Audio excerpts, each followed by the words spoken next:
Hello, everyone. Good morning, good afternoon, good evening. I say all three because whether you're joining us live or later on demand, we want to welcome you to our second session of the INSITE 2020 webinar series. We are so excited to bring together leaders in the industry with you to talk personally about trucking in the COVID-19 era, partnering with the right motor carrier. I want to thank all of you for what you are doing to keep our country moving through this difficult time. During the coronavirus pandemic, as professional truck drivers continue to deliver necessities across the U.S. and Canada, I am cheering for you, I worry about you, I hope the best for you, and today we are so happy to connect with you. Before we introduce our panelists, and as we give attendees a moment to join us, we wanted to share a couple of notes about today's webinar. First of all, the INSITE 2020 online series is being presented by Expediter Services. ES is a leader in capacity solutions and ownership opportunity. Expediter Services is pleased to have Stoops Freightliner serve as the title sponsor for the INSITE 2020. My name is Leah Shaver, and I'll serve as host and moderator of our expert panel. Joining me for today's discussion are Jason Williams, President of Expediter Services, Jeff Tacker, Chief Operating Officer of Expediter Services, Zach Maddox, Managing Director of Operations at FedEx Custom Critical, Ryan Gilliam, Vice President of Talent at Forward Air, and Nick Birch, Director of Recruiting at Panther Premium Logistics, a service of ArcBest.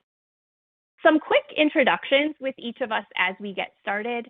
I own and operate the National Transportation Institute, where we serve information and support to folks like equity analysts, shippers, and primarily trucking companies and organizations that have private fleets all over the nation, large and small.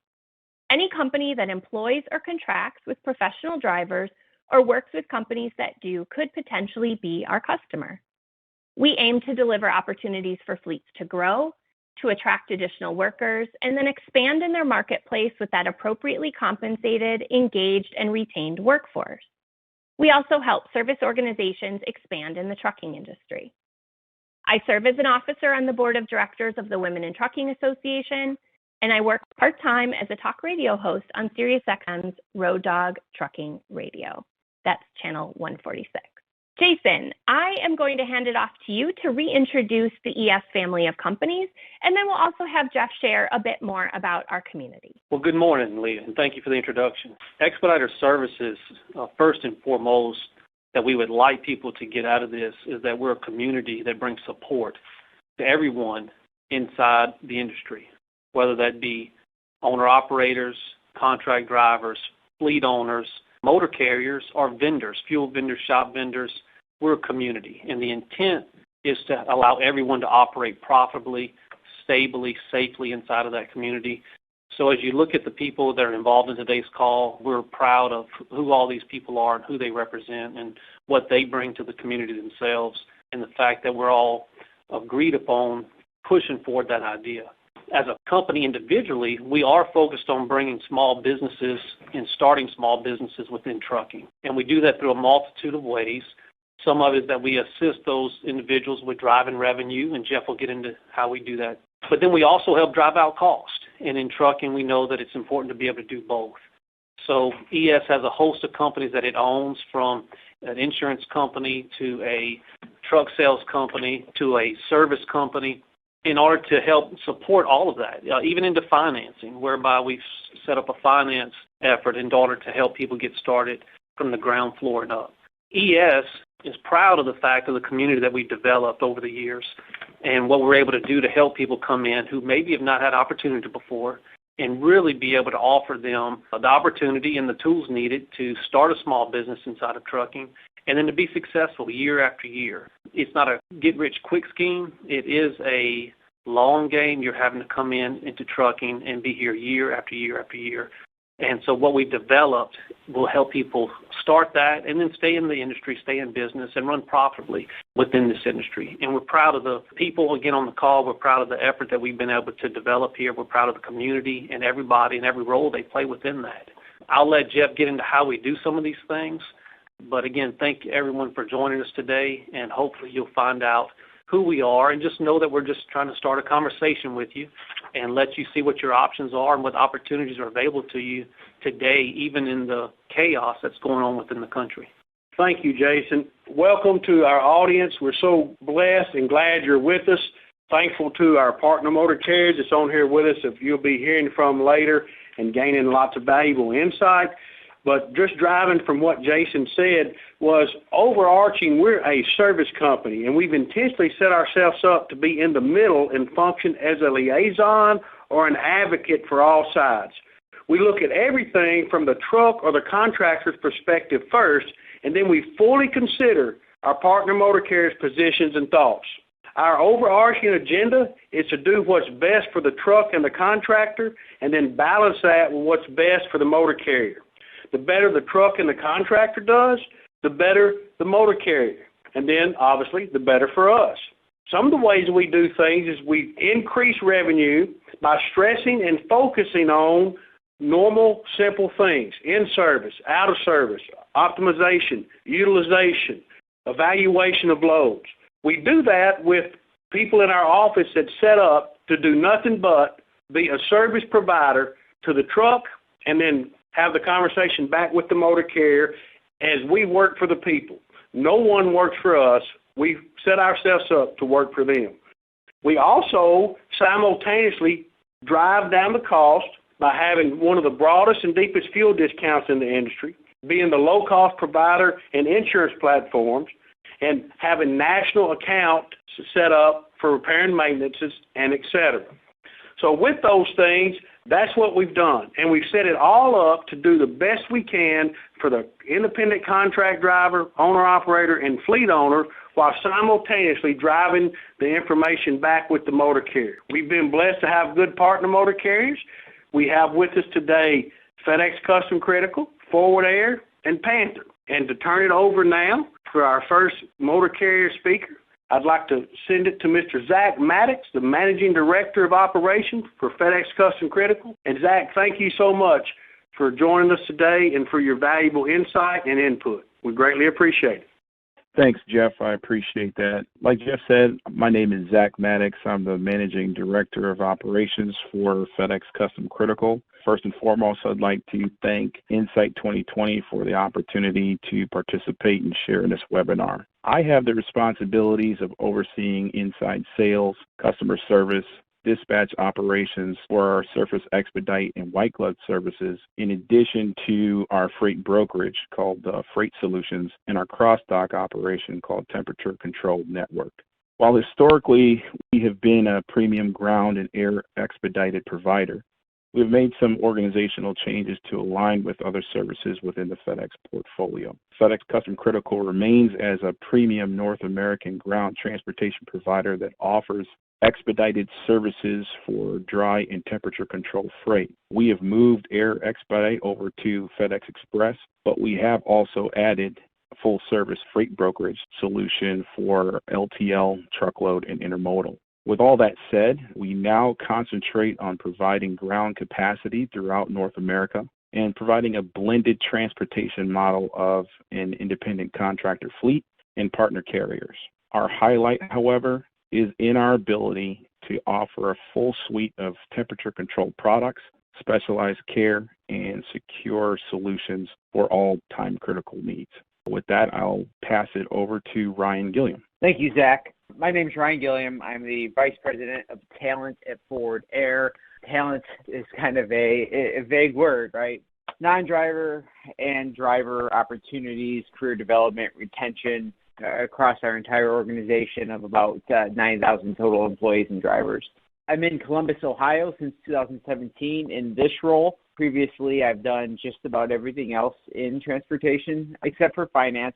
Big numbers scare me, so I try to avoid the finance area. But I've been in operations and I've been in the field. I think that's been the most valuable development for me, is really understanding. I've even ridden along with drivers multiple times. That was a big takeaway for me in learning how to talk to drivers and how to find what's best for them. Forward Air is a asset-light organization. A lot of people ask me what that means. We have multiple different business units and operations, but the strong majority of our drivers are independent contractors and or fleet owners. And our partnership with the ES is mostly focused in our over-the-road expedited LTL realm of our business. But we also have really mature, developed business units in the intermodal industry, the final mile industry, and then the pool distribution industry as well. You know, you got 3 carriers on here. You've got FedEx Custom Critical, Panther, and then Forward Air.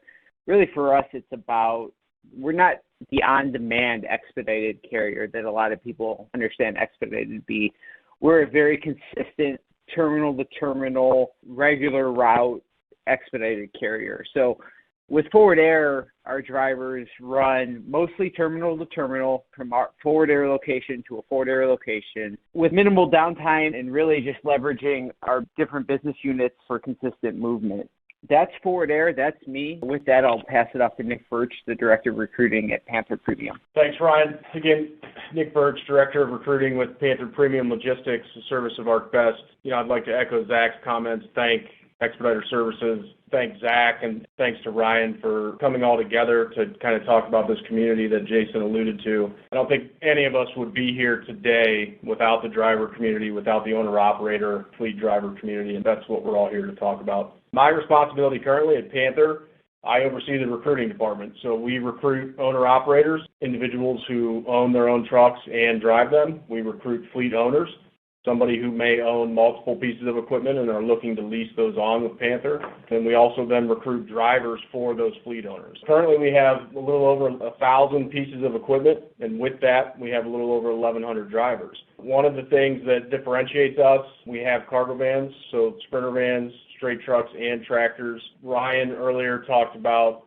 kind of the inconsistency of Expedite, the unscheduled nature of that. That's exactly what we do. When I think of Panther, I think of an emergency vehicle, right? When kind of the way Ryan explained it is he's the doctor. If you're not feeling well, you schedule an appointment and you go to the doctor.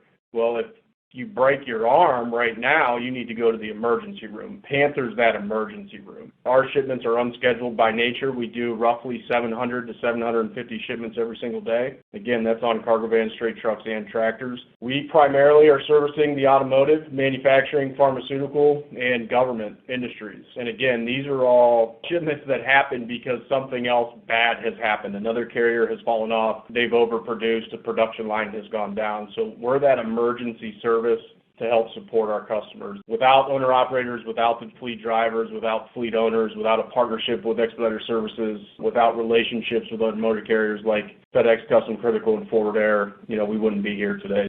Thanks, everyone. Really appreciate that. And as I say on the air, we're going to get this party started. In the first webinar of the INSITE 2020 series, which is available on demand on our website, which is at the bottom of each slide, and on our YouTube channel, we talked about starting and building your trucking business in the COVID-19 era. I mentioned that successful business owners have to monitor rapidly changing conditions, manage expectations, and leave room to pivot when necessary.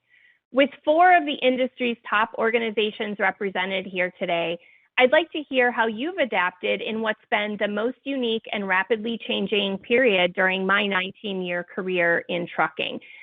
Jeff and Jason, just to start it off directly, you know, ES pivoted quickly and on behalf of their contractors. So do you want to talk about that briefly, and then we'll hand it off?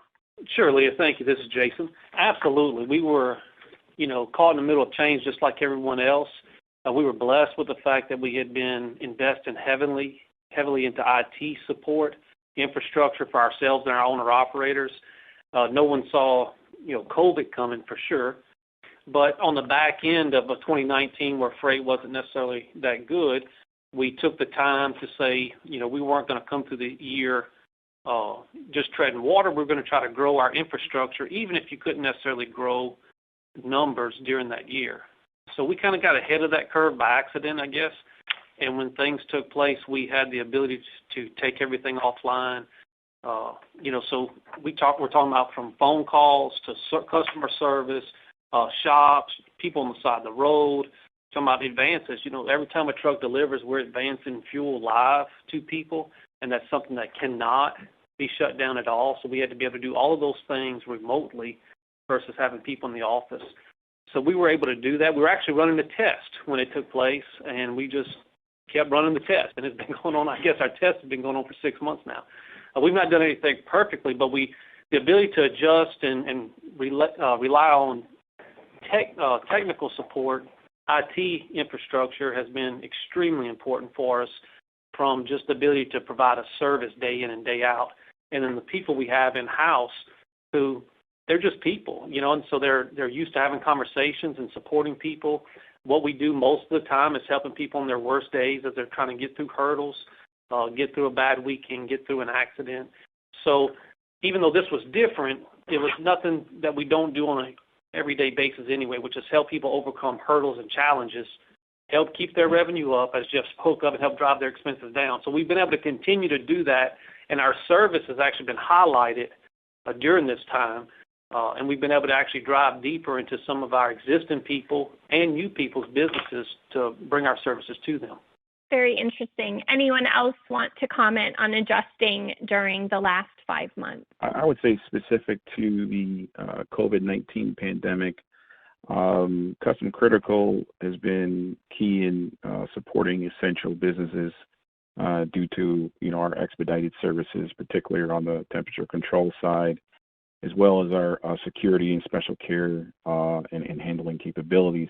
But just like everyone else, we've had to make adjustments very quickly to keep our team members and contractors safe while adjusting the way in which we conduct business altogether. We had to quickly adjust to having a completely remote workforce. We followed the guidelines of the CDC in various states where we are located, and we provided access to PPE for contractors and made sure we've had a heightened communication plan with the contractors so they were informed with information and data as we receive it. Through these adjustments, a positive story, through these adjustments, we have actually found some things that work better for our organization from a process and efficiency standpoint. For example, we implemented a remote lease activation process versus what we had traditionally done in person. And this remote environment has made us more flexible and nimble with lease activation for cargo vans, straight trucks, and tractors, and really save time and costs for both the business and the contractors.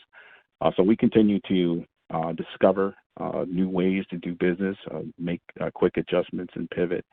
And it's something that we just continue to adapt to, but we're finding ways to do business differently and learning lessons that could be sustained even post COVID-19. We've been really lucky. It's really for us. It's two silos, right? So you've got the people side and then the commercial side of things. On the people side of things, we've been really lucky. Our terminal-to-terminal network allows us to really, with laser focus, we have non-drivers at every single one of our terminals. So we've kind of created, if you're a sports fan, you're hearing a lot about the bubbles. We've been able to create, in essence, an extensive in a bubble at all of our terminals across the map. So, and that's not perfect, right? So you've got some local and state regulations. You've got, the need for drivers to stop at truck stops throughout their journeys. But we've been blessed with the ability to control as much environment as we can for our fleet. And then we did something still in the people silo here that I thought was rather unique. So I heard something really early on in the pandemic that caught my eye, and that was that a lot of carriers were laying off recruiters and orientation leaders. We did kind of the opposite, not really kind of, the exact opposite. We took about half of our recruiting staff and then our entire orientation staff, and we slapped a retention team badge on their chest and said, go to work. And we set out with a goal of talking to every single one of our over-the-road drivers every week. And we did that for about 14 weeks straight. So we tripled the size of our contractor relations team, and we talked to every single one of our drivers. We got some great feedback from, hey, this shower and at this terminal had some issues and it was fixed immediately, because we were able to get the pulse of the fleet so quickly. That was something I was really proud of. But that laser focus on the people side really benefited us through the entire pandemic. And then on the commercial side, we had kind of a material shift in Forward Air's thinking, right? So Forward Air has never really been in the essential goods business, much different than you just heard from Zach on the FedEx Custom Critical side. It wasn't something we typically did. We moved a lot of electronics, a lot of planned expedited freight. Commercially, we've pivoted largely since then and have actually grown our essential freight to quite an extent. So that could, in the long run, end up being like Zach said, that some long-term goodness that came out of the pandemic. That could be some of ours, is that we've increased our focus on people and our focus on essential goods. Ours was threefold. First was protect our contractors. Secondly was protect our employees. And then third was protect the service that we give to our customers. And, one of the first things, like all of us, here on this call, we sent out masks and sanitizers and everything we could to all of our contractors that were out over the road. Number one, to keep them safe, and then number two, to help, keep customers safe when they were pulling in there. Just like everyone else, we went from, I'm in our campus in Northeast Ohio, we're just south of Cleveland. We got about 350 to 400 people here on site every day. We went from 350 to 400 to 15 in this building within a matter of 5 or 6 days. So, you learn real quickly who can work on their own, at home and who can't. But most importantly, we were able to maintain our fleet realistically during that time. I think, a lot of carriers, similar to what Ryan spoke to on the employee side, they laid off or furloughed some people. You saw a lot of carriers fence some trucks, send some drivers home because, maybe the freight wasn't flowing. I talked about it earlier, automotive is a big piece of our business, but because we've diversified over the years, we had a really good April, primarily because of the pharmaceutical stuff that we moved. So we moved a ton of PPE stuff. We had tractors staged for the CDC, helping support that business. And a majority of those tractors that we had actually came from the partnership with ES. So we reached out to ES and said, hey, there's a need here. How can you help us? And they gave us a list of here's trucks that we already have in your fleet that we think would be good fits. And we were able to support, the CDC as a customer. So, we learned a lot of good things, give some folks the ability to work remote. But again, first and foremost, protect the contractors was our primary goal, and we were able to do that successfully. All right. This is Jeff. I just want to give a quick statement. The topic, trucking in the COVID-19 era, partnering with the right motor carrier. So I want to send this message out to all truckers, all owner-operators on the road. You've heard what these motor carriers have done during this time.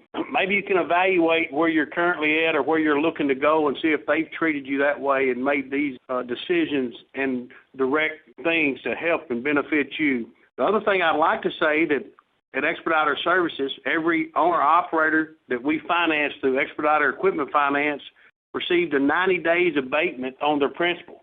So they only had to pay interest only for 90 days. So if you're out there and you're wondering what motor carrier you should be with one of these motor carriers that's on this panel today and utilize our financing. You'll realize that you've partnered with the right motor carrier. Well said, Jeff. I want to switch gears and expand on that a little bit. We know that ES doesn't stop at financing the truck. The community provides support and leverage. They provide carrier advocacy so that business owners can focus on generating revenue and not on day-to-day issues. And they also leverage their experience and their contacts to negotiate and make available a variety of other resources and services to their business community. The motto at ES is that you never stand alone. So whether we're talking about safety, about stability, about reliability, about profitability, tell us about your partnership and how you integrate capacity into your operation. Who wants to get started. Zach, do you want to start as we move forward? Yes. Our partnership with Expediter Services in particular started back in 2006 from an initial conversation between Expediter Services and one of our contractor sourcing specialists. Expediter Services started with us with a small number of trucks, and they expressed a desire to really grow rapidly to over 100 trucks, I believe it was, which at the time was not very common. Around the 2008-2009 timeframe, they brought on their entire fleet, and in 2010 shared their idea of presenting that kind of a managed fleet, where their focus was to provide us capacity while being a great service to owner-operators by helping them develop their own businesses and become fleet owners. And that has worked out very well for us. Expediter Services produces a very highly engaged managed fleet that has shown a tremendous commitment to both safety and compliance, and they continue to be a great partner for us to this day. I'll echo a lot of what Zach said. I'll lead with a headline that not everybody will stomach greatly, but there's a reality to business owners in trucking. So there are a good number of people that have started their own business with one truck and grown 2 trucks, 3 trucks, 4 trucks. But at the end of the day, not everybody can do it all. Not everybody has the back office knowledge. Not everybody has the skills needed to deal with authority and with accounting. And I probably place myself in that bucket. So not everybody has what it takes to start a business from scratch. And as Jason said to lead this call, ES has really been a support system for business owners, or aspiring business owners, if you would. And for us, for Forward Air as an asset-light organization reliant on owner-operator capacity, that is not just critical, but essential. I mean, we seek the most consistent owner-operators in the industry. We have an opportunity here at Forward Air for owner-operators, but we do have a pretty high standard, right? We have some pretty tough qualification measures, and ES fits them all. ES fits the obtainable ownership checkbox. Like we won't do business with anyone that has, there are plenty of opportunities out there for potential owner-operators that will end up with a huge unobtainable payment every month, or a 10-year lease, or things along those lines. We won't do business with, we won't engage in business with those types of organizations. They have the morals. I think Jeff just hit the nail on the head. ES didn't have to help out with payments during the pandemic. They didn't have to. I mean, there were plenty of organizations that didn't. I thought that was phenomenal that they did. First and foremost, the performance of the ES fleet, their back office support, it really, and I think these go together. The ES fleet is one of our most safe fleets that we have. They perform at such a high level in the most important category out there. Anyone that disagrees with that is out of their mind. The most important metric is safe performance. No accidents, no injuries. That's everybody's goal at the beginning of every day. I would tie that to 2 things at ES. 3 things. 1, they only partner with great drivers. 2, their equipment is top-notch. And then 3, I think there's something to be said about taking some of that administrative workload off of the driver and allowing them to focus on the task at hand, right? So ES will make sure you're getting the best fuel discounts. You're not worried about that behind the wheel. ES will make sure that your books are in order. You don't have to worry about that behind the wheel. All that adds up to just the perfect partner ES is with us at Forward Air. When I saw this slide, I wrote down 3 things, and Ryan and I were fortunate enough last year to present at the site live when COVID wasn't around, and one of the things that we both brought up was we consider Expediter Services really an extension of our own workforce, right? So, my office or our office here in Northeast Ohio and the team that works with Expediter Services down in South Haven, Mississippi, we consider one and the same. We have a weekly call with Jeff Tacker and his team, and we talk about all the contractors and anything that we think can be done to help the contractors it's really an extension of our team. So I wrote down like-minded individuals. We both have very similar goals, which is to convert truck drivers into truck owners. Business-oriented contractors was the second thing I wrote down. So again, not just somebody who wants to drive the truck. We really want to get folks in here that, are safe drivers, that are profitable drivers and become truck owners. And then as Ryan and Zach talked to, the tools provided to help them succeed. Again, with 1,000 pieces of equipment, we don't have any other fleet owners or capacity partners in our fleet that provides tools to their drivers to help them become their own owners, like Expediter Services. Just rounding out that conversation, one thing I would add is that while obviously the three motor carriers here are speaking to us as a capacity generator or service provider, I will tell you that the conversations we have with them are not always the most pleasant. This is a good call, but just so everyone listening will know, they do hold us to a standard. And so you've heard them hit safety over and over and over again. These motor carriers are safe motor carriers. Their driver requirements are as high as anybody in the country. And so it is a hurdle we have to get over. And they don't lower their hurdles just to get on the live and speak good of us. They hold us accountable. We have follow-up with their safety departments. We have follow-up with the different recruiting departments, with the different dispatch departments. Are we hitting these metrics? So one thing I would just want everybody to know, we are held accountable. And that's part of our community, that the accountability we have with everybody within the community drives a higher level of service and a much larger opportunity. And it does filter out bad apples, just like we normally, before we go to work with a motor carrier, we fill them out for months and months and sometimes years. Well, I can tell you every motor carrier on this call did not just ask for 100 pieces of equipment they want. They put us through the ringer for months and months and made us, match what they were looking for and then excel certain expectations. So the partnering, while it is a positive, is moving forward. There also is accountability between all the parties involved. And that's a good thing. It drives sometimes some hard conversations, but they're needed. And they keep us honest, and hopefully at times we help them see things a little differently and help them drive a better service. But it's a good, aggressive conversation amongst us, and it drives the service deeper and deeper to the benefit of the owner-operator. This is all to drive profits and safety and stability down into that truck level, which all of our companies are founded upon. Thank you, Jason. I want to switch gears now to women. As the lone woman on the panel today, I mentioned earlier that I serve on the board of directors of the Women in Trucking Association. My passion for helping fleets grow the percentage of women in trucks and in management goes beyond that, though. Certainly, it's been impacted often by being either the only woman or one of only a few women in the boardroom, but also working with companies new each week that say we have fewer than single-digit percentages of women represented at our company. How can we do more? How can we improve this metric? The companies that NTI tracks with the highest percentage of women offer opportunities to grow, to lead, to team, to prosper. 38% of the workers that are served at ES are women, nearly 4 times the national average. That number tells a story. Each of your organizations has impressed me with your efforts in this area, and I'd like to give it some focus.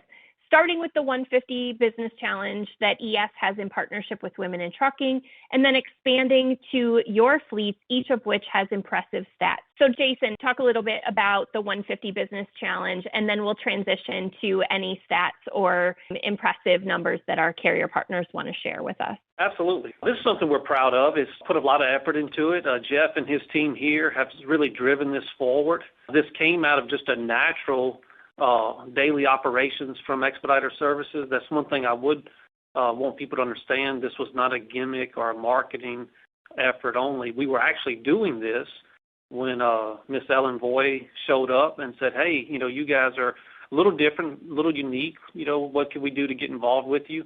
And this idea came out of that. So this was not a change within our company or direction.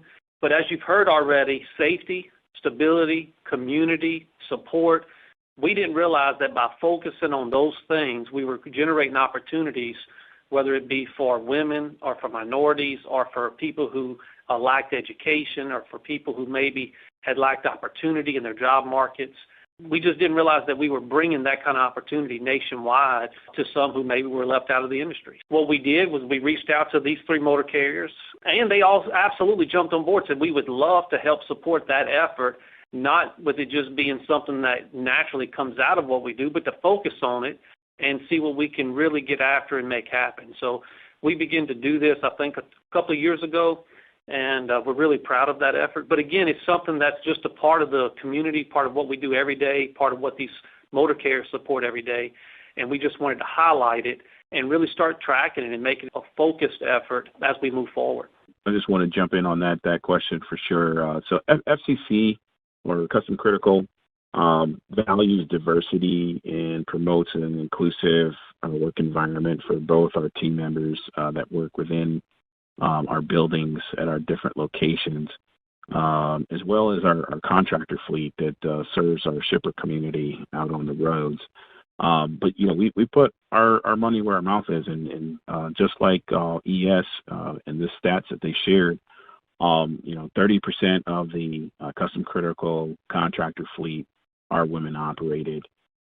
We have been led by a woman president and CEO for well over a decade, first with Virginia Adicott, who is now succeeded by Ramona Hood as of this past January.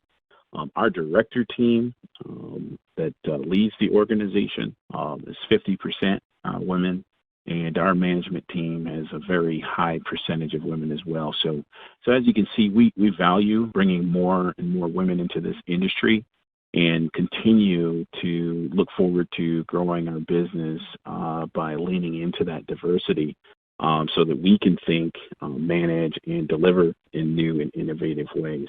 I'd like to start on this subject by mentioning how proud I have become of the women in trucking effort in general. Rewind 2 or 3 years ago, and it was something that you would occasionally see or hear, but now there's not many that aren't talking about it. And I think that, for me, is the transformative change that's needed in our industry as we look to drive forward. There's a lot that goes into, it's more than just hiring women. If anyone sets out with just the goal of hiring women, they're not going to succeed. Success here is hiring and then creating a workplace that is conducive and supportive of a woman workforce. I'm proud to say that 25% of our management team is women, and we have a 27% of our over-the-road driving fleet are women. Those numbers could be higher, and they will be, but our efforts to this date have been good, and these numbers continue to just increase. Like I said, it's more than just hiring women. We put a lot of work into, our facilities at our terminals, making sure that they were equally set up from an infrastructure standpoint for women versus males. That was something that maybe in the past, not just at Forward Air, but at a lot of terminals, there's just driver bathrooms and driver showers. A lot of work has gone into that. That work will continue. We received an award for having one of the most diverse board of directors in the industry, or in general at all, with the number of women sitting on our board. So I'm really proud of that effort we've had and continue to grow. This is something that's been pushed very strongly from our CEO. I'm actually part of our diversity and inclusion committee, and I can say that Forward Air is thinking much different today, and I only anticipate these numbers will drastically increase in the future. I don't have the exact numbers overall, for the organization, but for those of you aware of women in trucking, Judy McReynolds is our CEO, has been for 10 plus years. She was Woman of the Year, I believe, last year. Our fleet consists of, like I said earlier, a little over 1,100 drivers. 24% of that is female. What we've seen on the driver side is, and specifically in Expedite, is women tend to do better because they're safer drivers. It's been proven that they're safer drivers. They pay attention to detail a little bit better and some other things. But, we continue to partner with women in trucking. We're members of Women in Trucking. We're trying to grow the amount of women in our fleet. But I would say most importantly, it's probably, in the building, our campuses more so than on the driver side. We're pushing for that. 80% of the folks that talk to a contractor that I would say are on the fleet side of business, so contractor retention, safety, fleet recruiting, any of those things, 80% of them are females. And we have quite a few females at this campus in leadership roles such as directors, managers, and supervisors as well. So, I'm proud of where we are as an organization, specifically being led by Judy. I can see those numbers continue to rise as well. All of those are really exciting endeavors, and we really appreciate all of the effort and impact, and certainly as a board member of Women in Trucking, most importantly, your support as well. Ryan started to mention this, and it's not a far-off transition when we're talking about people to also talk about contractor retention. When I sent out the conversation topics that I had in mind for what it takes to partner with the right motor carrier, only one suggested edits, and I absolutely loved the change. Growth at a company isn't only about attracting the right candidates, and Ryan just said that. He took that right out of my notes. It's about delivering above expectations in order to retain. It is so crucial that every organization does not just project desired outcomes in their marketing campaign, but that they demonstrate examples of those outcomes within the culture, and I mean deep within the culture. Furthermore, ensuring that independent contractors thrive in a partnership requires a different set of priorities than it does simply for company drivers and employees. Like women at ES, their contractor retention rates are often above 90%. And that too paints a strong picture of how beneficial it is for an independent contractor to be a part of their community. So Ryan, to give credit where it's due, and since it's your good idea, I'm going to have you start us off and tell us your thoughts on contractor retention. And then I'd like the folks at ES to comment on their retention rates, Zach and Nick as well. Thanks, Leah. This is something that, I mentioned in a couple of our past questions, the past Forward Air practices and then kind of today's status, especially, the mindset on women. Retention has been something that's always been very strong here at Forward Air. I would be lying if I didn't say in today's state, we're probably in one of the best positions we've ever been at an annualized clip. So if we all know what the industry average industry turnover rates are, but we're really proud that today our over-the-road retention or turnover rate on an annualized percentage is 26%. For the core of our fleet, so we have about 460 team drivers, 460 to 500. That turnover is 21%. Those are staggering numbers, especially, even here at Forward Air, where we tend to historically be well below the industry norm. How is that accomplished? I think you're exactly right, Leah. It starts day one. And guess what? Day one isn't orientation. Day one is that first phone call or that first message from a recruiter. Day one is that initial expectation set.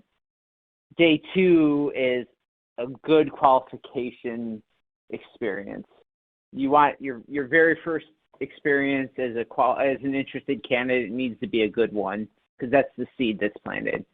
And then really orientation and kind of the first couple weeks out of orientation is where it all starts. That's where if you're set up for success, we can prove that if you're given the tools to succeed right out of orientation, you're here for the long run. Life happens. That's a good chunk of that 26% of our turnover is, like I said, life happens. There's illness, there's sickness, there's family issues. But that's where ES excels. We're talking about ES today, and they help. We've got we've got a contractor relations team here that is tasked with making sure everybody is happy at any given moment. If there's an issue, they take care of it. ES is only an additional layer, right? We make sure that if you're worried about miles, we're going to get you more miles. Or if you're worried about a deduction or something along those lines in your settlement, we're going to work with you on that. But ES provides more color. They can provide you the steering of your business, which is something Forward Air obviously doesn't do. They can help you be successful financially on the back end. That's why our retention rate with ES in the management program is surprisingly and almost shockingly better than our 26% annualized turnover of our entire fleet. So I think those are two really strong numbers, to our overall retention, and then to say that the ES retention is substantially better than that. Those are things, that's the exact reason why we have such a strong partnership with Expediter Services. When you talk about retention, you think lower turnover, better retention, and what comes from that, it's greater profits or a more profitable contractor, right? The contractor having less to worry about with their motor carrier, the contractor having less to worry about on the back end is going to result in a lower turnover rate and a better retention rate, which at the end of the day equals a more profitable contractor. Appreciate that. Anyone else want to share anything related to the story of contractor retention before I move on? I've had some people say to me when talking about retention in the past, some contractors say, as long as I'm happy, I don't care about retention around us, right? They don't necessarily want, new drivers every week, but there's something to be said about partnering with the three carriers on this call that all have strong retention. You look to your left, you look to your right. These are all, people you share equipment with on a daily basis. You're pulling the same trailer as them.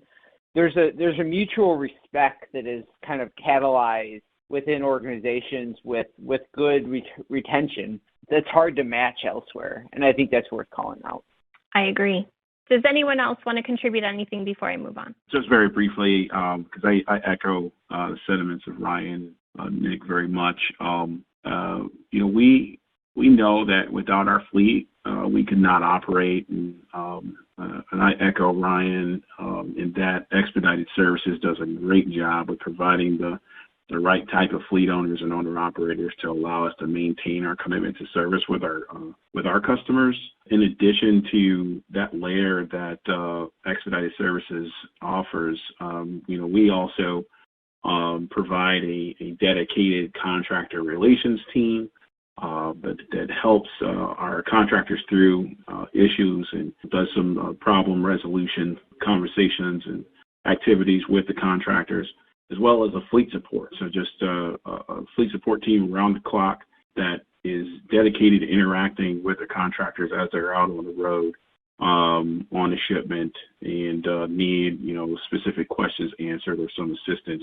And so we have a lot of our staff focused and dedicated on the interaction with the contractor directly because we definitely value, their ability to support and enable us to really service our customers. So it's very, very important to us. Let me just say really quickly that, I mentioned earlier how crucial it is for every organization to not just project a desired outcome in their marketing campaign or sell something what I mean by that is in your pitch, to recruit professional drivers, but to have those projected outcomes be demonstrated and to have examples within the culture. When a company has a very strong performance in retention, it means that the sale and the offering to the potential candidate or partner to work with them is actually being delivered upon within the culture and in the execution of the actual work experience. So I want to give kudos to all of you. Jason, go right ahead with your comment. One thing I did want to point out, with the motor carriers we have on this call, Expediter Services, when you talk about retention, we think about it in terms of a failure rate. Since we're talking about starting small businesses, a lack of retention to us is failure. It's not just the truck moved from somewhere to somewhere else. It's that someone went out of business. That is a very heavy conversation for us. What I wanted to point out with the motor carriers we have at the table, with ES's support, Once we finance someone into ownership, we have a failure rate of less than 1% a year where people go out of business, and it's far less than that. And it's that reason why we have the banks and the Daimler Chryslers and the Freightliners and the other vendors who aren't on this call today coming into the community saying, what are you guys doing different to drive stability that high, to drive the success rate that high? And it has a lot to do with these motor carriers. It has a lot to do with everything we're talking about today. But as you go into your next slide, the opportunity is real, and the retention rate, or in our thoughts, the success rate of being in business from 1 year to the next has got to stay way up there. Our ES as a company goes out of business. We cannot survive with any type of high failure rate. We just can't do it, Leah. And we want people to know that. We're betting with our own money on these small businesses. You know, you just mentioned real opportunity. One of the things that we've discussed about ES previously is real opportunity and real ownership. And you just touched on that. At NTI, we analyze nearly every aspect that relates to professional drivers, whether it's before they enter the industry, to being trained within the industry, to perks and programs, to owner-operator and independent contractor success, and then, of course, everything that impacts the trucking industry and market, and therefore an independent contractor's take-home, their revenue, their earnings, like capacity, supply, and demand.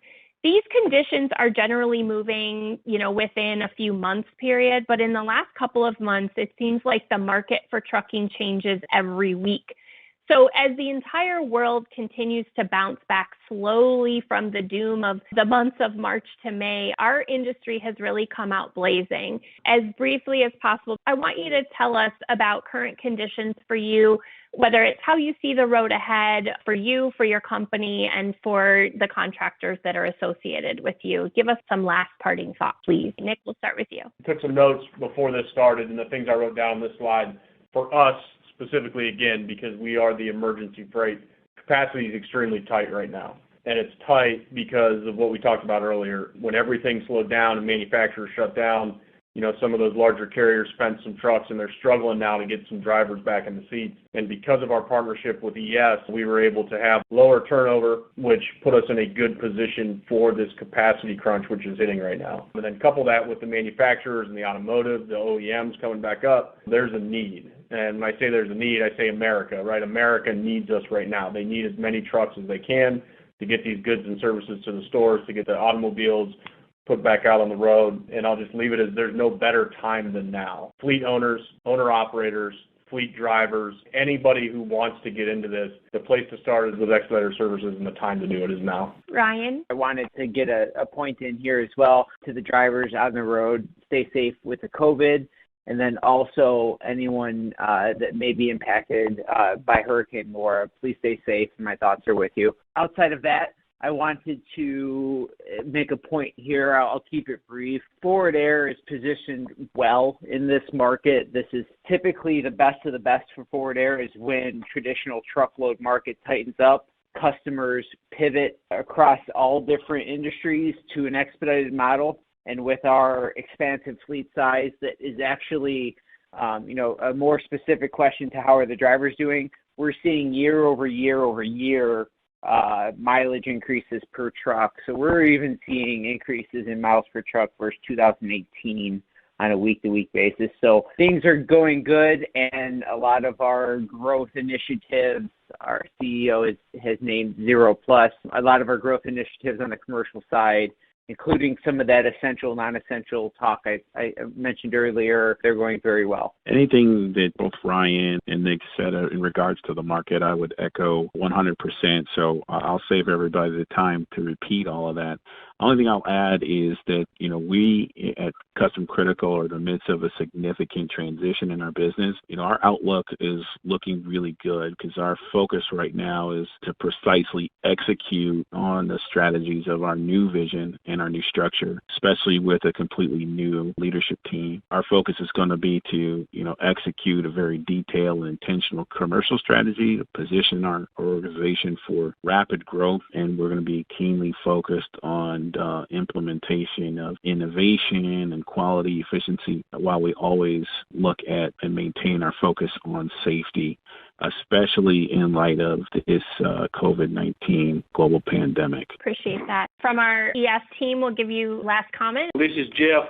I just wanted to throw a quick something on the table. When trucking the COVID-19 era, when this happened, I think you're saying what ahead in the road. I'm thinking about R&R, and I'm not talking about a railroad crossing. When this happened, we had people relocated remotely. And some thought that relocated remotely meant rest and relaxation. Well, what we thought and what our motor carriers thought that's on here with us is recruiting and retention. And when you look at recruiting and retention, it's what we're utilizing and putting in the marketplace to give people the opportunity to do better for themselves and their family. And once they come to one of these motor carriers and utilize our program and our support system, then they'll understand the retention side, which will only further their betterment and increase their opportunity for them and their families. So, Jason? Sure. Just want to let everybody know that as far as ES is concerned, back in 2019, Jeff, myself, Paul Williams, our CEO, we sat down and said, guys, the freight's getting bumpy. The motor carriers on the call started saying, hey, we don't know what's going to happen. So we really slowed down the generation of new businesses, and we told them, hey, guys, hold on. Make sure that you've got your money set aside. Stay in service, continue to prove yourself, but let's just see what happens before you invest in a new business, and we don't know what's going to take place. Well, then COVID hits, second quarter. Well, as of right now, we have totally pivoted and said, okay, we've taken the worst of it. The people who are in the trucks today are proven that they can stay in service. They know how to operate a truck. They know how to drive a profit in some crazy, chaotic times. The motor carriers we're with have proven that they know how to also navigate these times.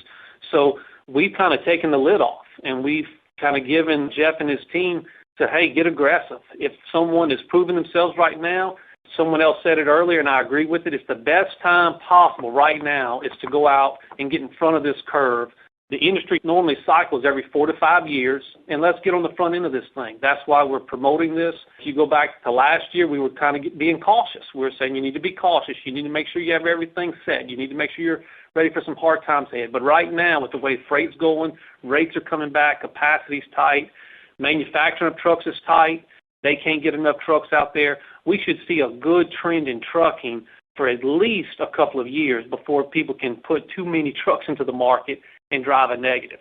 So we ourselves are really bullish on this and wanting to get aggressive and help as many people as we can right now to get in front of this curve to meet the needs of our carriers, but also to meet the needs of the individuals who need the opportunity to start and run a small business, and we're excited about it. I would echo that and something else that Nick said, which is that now is the time. The market is doing really well. We're bouncing back strongly. Now is the time, and this is the place. I want to thank everyone for attending. If you're not currently in touch with us, there are a variety of ways right here in front of you that you can be. In addition, by registering with us today, we will automatically remind you of the upcoming INSITE 2020 events. Our next webinar, which will be held in September, will be a similar type of format, a fireside chat with me, but it will be featuring a few of our business owner members of our community. They're going to share with you their successes, even some of their challenges, as they grew from one truck to a small fleet, from a company driver to a small business owner, and even as an individual to a partner in a trucking company. We want to thank you again for the opportunity to connect with you today. Take the time to join our community in the variety of ways. Get in touch, stay in touch, and most of all, stay safe and well.